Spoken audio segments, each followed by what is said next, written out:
TDP అధినేత చంద్రబాబుపై మంత్రి వేణుగోపాల్ ఫైర్ అయ్యారు. మహాత్మా గాంధీ సత్యమేవ జయతే అంటే చంద్రబాబు మాత్రం అసత్యమేవ జయతే అని అంటున్నారని మండిపడ్డారు. చంద్రబాబును ముఖ్యమంత్రిని చేయడానికి పెత్తందారులంతా ప్రయత్నిస్తున్నారని ధ్వజమెత్తారు. బడుగు బలహీన వర్గాల ప్రజలు మాత్రం సీఎం జగన్ వైపే ఉన్నారని చెప్పుకొచ్చారు.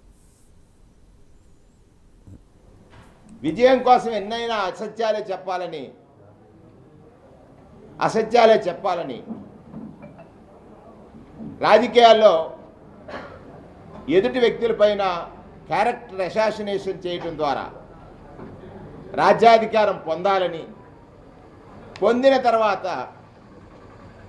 పౌరులకు వాయిస్ ఉండదు, అడిగేటువంటి ధైర్యం ఉండదు అనేటువంటి అతి విశ్వాసంతో గెలుపొందిన తర్వాత ఏ ఒక్క హామీని కూడా అమలు చేయకపోయినా అడగలేనని అతి విశ్వాసంతో పాలించినటువంటి చంద్రబాబు నాయుడు